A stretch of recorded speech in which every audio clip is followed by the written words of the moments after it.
बिस्मिल्लाहिर्रहमानिर्रहीम।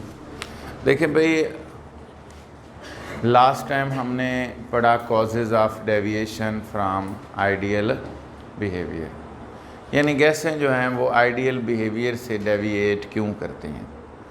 हमने देखा कि मॉलिक्यूल्स में इंटरमोलेकुलर फोर्सेस होती हैं, पढ़ा, जो कि काइनेटिक मॉलिक्यूलर थ्योरी के मुताबिक नहीं होनी चाहिए। यही बात है ना। काइनेटिक मॉलिक्यूलर थ्योरी कह रही है there are no intermolecular forces among the gas molecules. इसी तरह दूसरी बात कर रहा है काइनेटिक मॉलिक्यूलर थ्योरी कह रही है actual volume of gas molecules is negligible as compare to the volume of gas. तो ये दो बातें काइनेटिक मॉलिक्यूलर थ्योरी की जब आम गैसेस पर, रियल गैसेस पर अप्लाई हुई तो वहाँ ये दोनों बातें साबित नहीं हुई, दोनों बातें जस्टिफाई नहीं हुई। मॉलिक्यूल्स के दरमियान इंटर मॉलिक्यूलर फोर्स मौजूद थी। लिहाजा फिर एक साइंटिस्ट है जिसका नाम है वैन डर वाल। क्या नाम है? वैन डर वाल। उसने कुछ करेक्शंस की।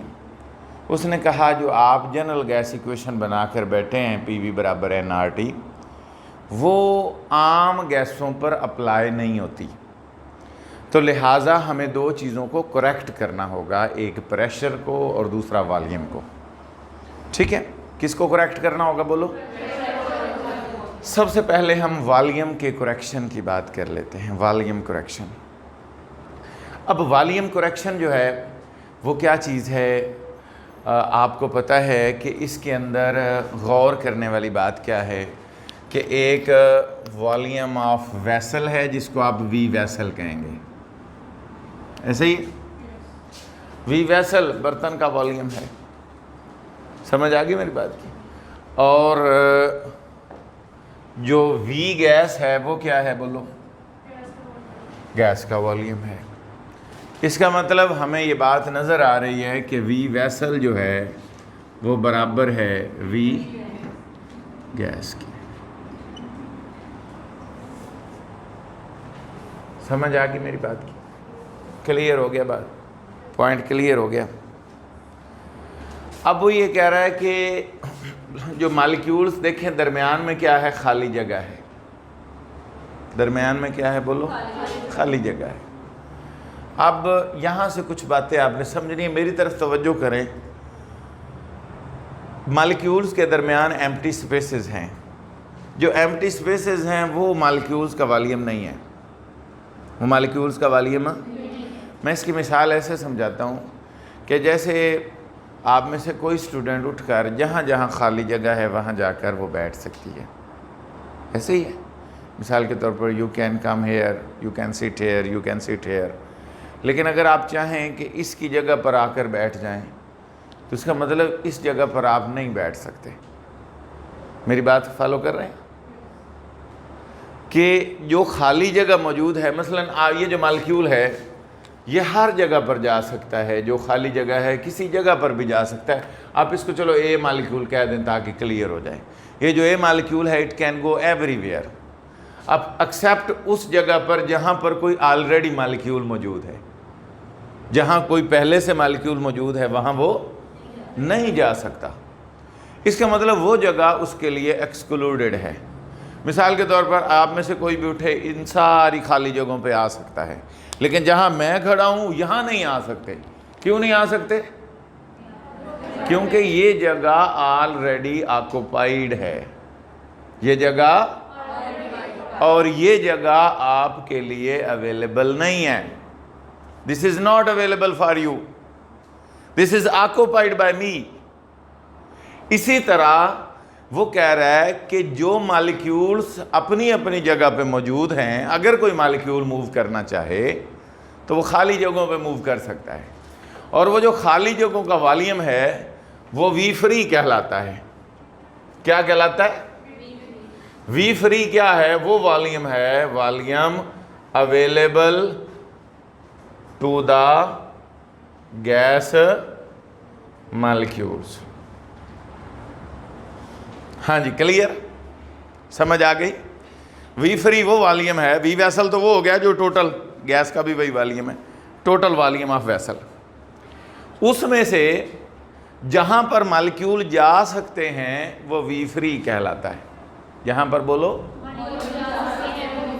जो खाली जगह है, सिंपल, अगर आपको ना भी समझ आ रही हो तो आप कह दें कि जो खाली जगह है दरमियान में वो सारा का सारा क्या है, वी फ्री है। ओके होगी बात। अब उसके बाद जो ऑक्युपाइड प्लेस है, जो क्या है बोलो, ऑक्युपाइड प्लेस है, वहां पर वो मालिक्यूल नहीं जा सकता। वो मालिक्यूल जहां वो नहीं जा सकता, जो जगह उसके लिए अवेलेबल नहीं है, वो कहलाता है एक्सक्लूडेड वॉल्यूम। क्या कहलाता है? Excluded volume. उसको हम बी से जाहिर करते हैं।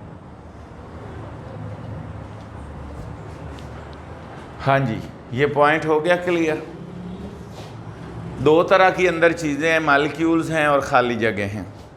मालिक्यूल्स का जो वॉल्यूम है जो उन्होंने ऑक्यूपाई किया हुआ है वो दूसरे मालिक्यूल के लिए अवेलेबल नहीं है, that is called excluded. Excluded mean available नहीं है।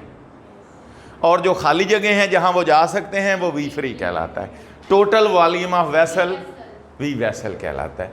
अगर हमने वी फ्री मालूम करना हो, क्या मालूम करना हो, वी फ्री मालूम करना हो, तो वी फ्री बराबर होगा टोटल वॉल्यूम ऑफ वेसल से क्या कर दे, माइनस बी। देखें, हमने दरमियान में खाली जगह निकालनी है, तो ये मालिक्यूल्स ने जो ऑक्यूपाई किया हुआ है वो टोटल में से माइनस कर दें तो खाली जगह आ जाएंगी। समझ आ रही है? Total volume vessel V vessel है, उसमें से ये मालिक्यूल्स का वॉल्यूम निकाल दें, बोलो, तो दरमियान में जो वी फ्री है वो आ जाएगा। ओके होगी बात? यहां तक कोई कंफ्यूजन है तो पूछ लो। इसका मतलब यहां पर ये बात हो गई। इसके बारे में जनरली उसने बताया है कि वॉल्यूम वेसल जो है वो टोटल, यही डिटेल बताई है उसने कहा कि वॉल्यूम ऑफ वेसल जो है वो available, total volume of container, total volume of gas है, उसमें जो मालिक्यूल ने घेरा हुआ है वो बी है, और जो दरमियान में एम्प्टी स्पेसेस हैं उनका वॉल्यूम जो है वो वी फ्री कहलाता है। वी फ्री वो वॉल्यूम है जो अवेलेबल है, और बी वो वॉल्यूम है जो अवेलेबल नहीं है, जो एक्सक्लूड कर रहा है, जो उनके लिए अवेलेबल नहीं है। अब वी फ्री निकालने के लिए वी वेसल में से बी माइनस कर दें तो ये वी फ्री आ जाएगा। अब यहाँ पर वो एक और बात कहता है, यहाँ पर उसने डिटेल नहीं बताई। उसने कहा कि बी को हम एक्सक्लूडेड वॉल्यूम कहते हैं, लेकिन बी जो है वो एक्चुअल मोलर वॉल्यूम नहीं है। चैप्टर नंबर 1 में आपने मोलर वॉल्यूम पढ़ा। मोलर वॉल्यूम क्या होता है? Volume of 1 mole of gas. उसने कहा है कि ये बी जो है वो actual volume of gas molecules नहीं है। जब हमने इसको मैथमेटिकली कैलकुलेट किया है तो बी जो है वो 4 वीएम के बराबर है। किसके बराबर है? ये वीएम क्या है? Volume of gas molecules, actual volume of gas molecules क्या है? मसलन यूँ समझ लें कि मॉलिक्यूल तो रैंडम मोशन परफॉर्म कर रहे हैं, और इस रैंडम मोशन के दौरान, इस जाहिरी बात है हम उनको इकट्ठा कर भी लें तो वो बी जो है वो 4 वीएम के बराबर होगा। बी अकेला वीएम के बराबर नहीं है।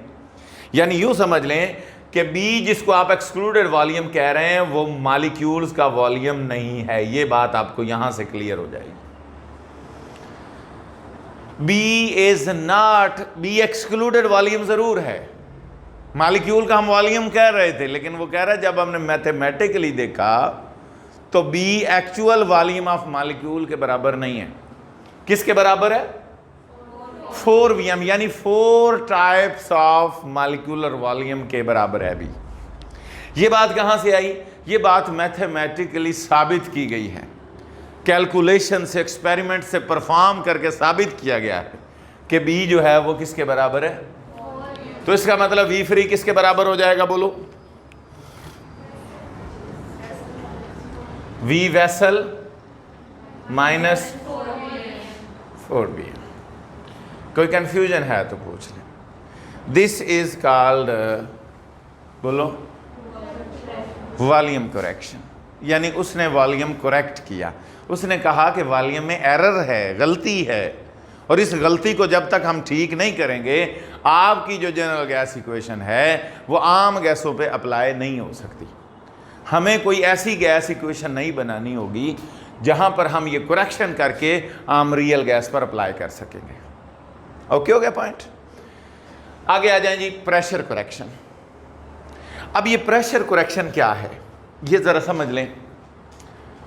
आपको पता है कि मॉलिक्यूल्स कोलाइड कर रहे हैं, ऐसे ही है, वॉल ऑफ कंटेनर पर एक दूसरे के दरमियान में, तो obviously they are exerting a force and that force is called pressure.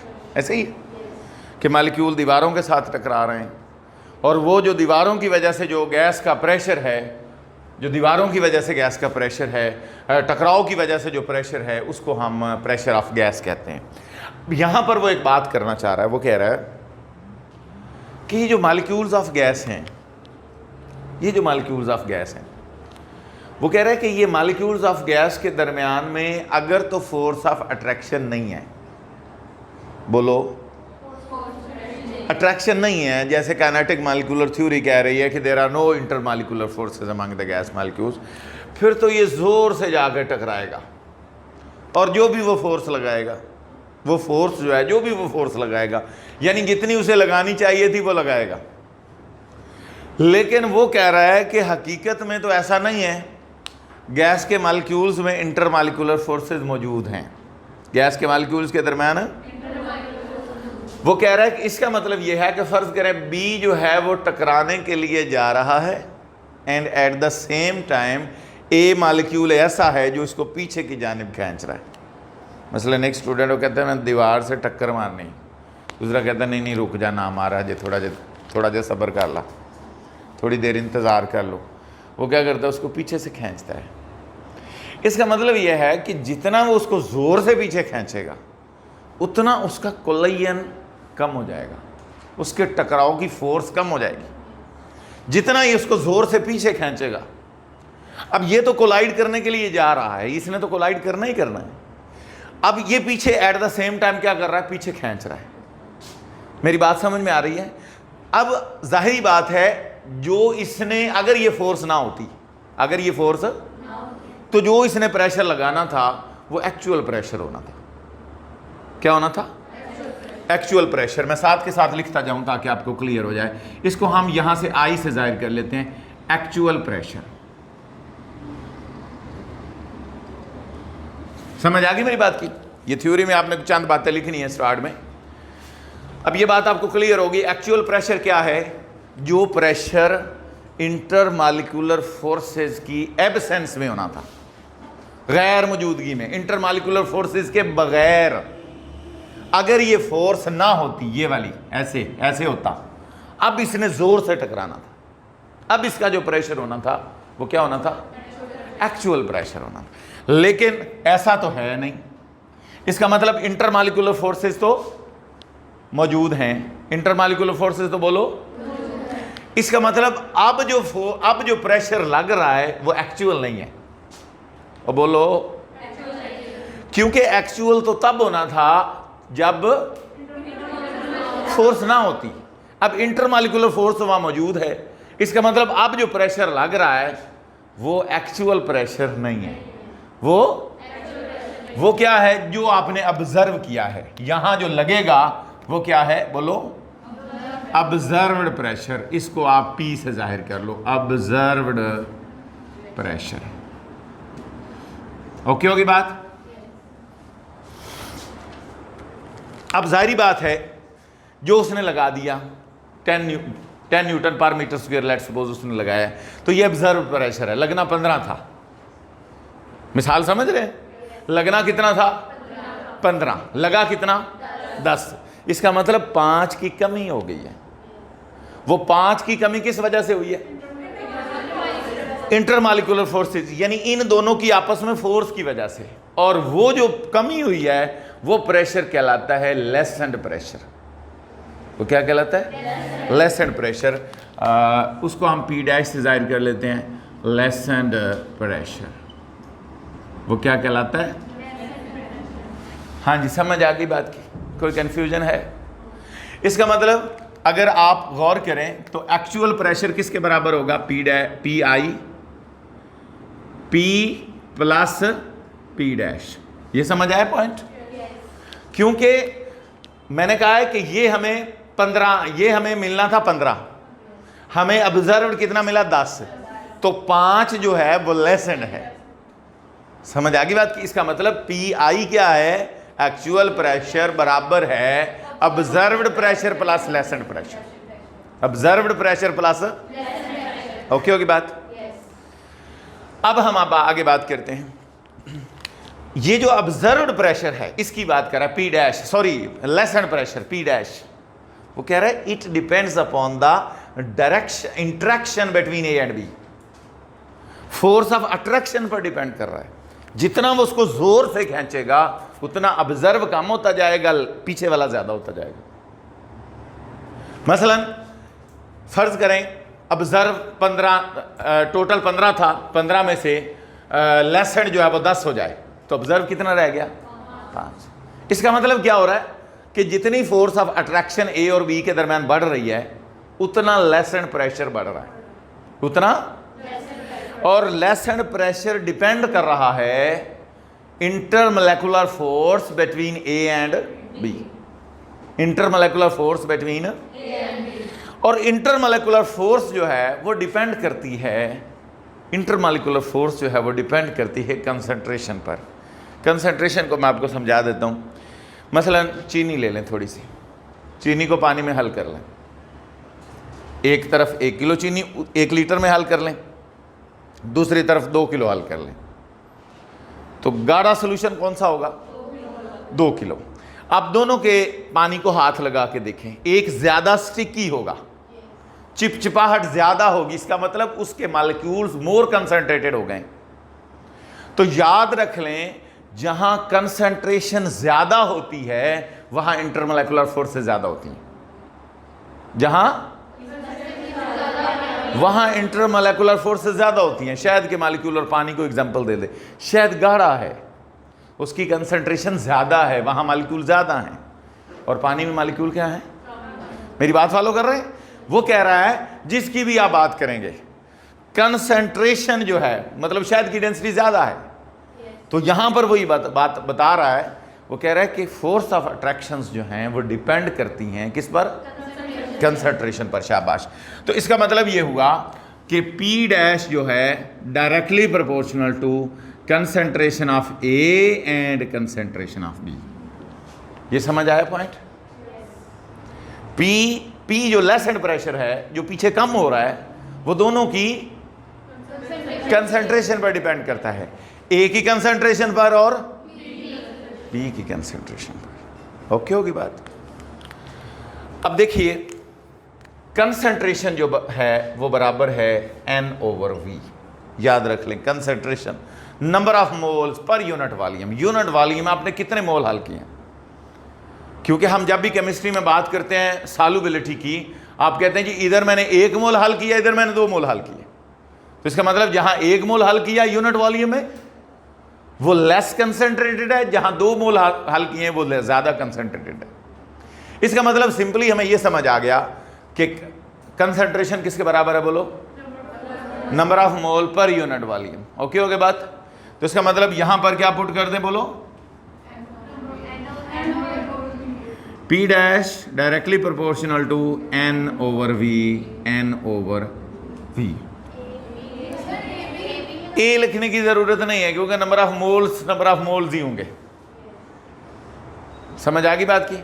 और हमने इसको सपोज किया हुआ, मॉलिक्यूल तो एक जैसे ही होंगे ना, उसके बाद नंबर ऑफ मोल जो है वो नंबर ऑफ मोल्स ही हैं। ठीक है, उनको हमने सपोज फर्ज किया कि ये है और ये भी है, इसलिए हम यहां पर N और N लिखेंगे। ओके, हाँ जी। तो प्रोपोर्शनैलिटी खत्म करेंगे, A लगाएंगे। क्या लगाएंगे? N से ज़रब खाएगा N² और V से ज़रब खाएगा V²।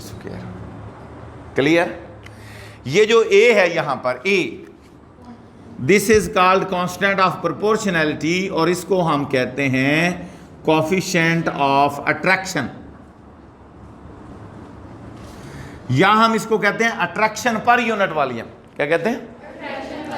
यानी A जो है वो हमें बताएगा कि जो दो मॉलिक्यूल हैं वो आपस में कितना अट्रैक्ट कर रहे हैं, उनके दरमियान मैग्नीट्यूड ऑफ अट्रैक्शन क्या है।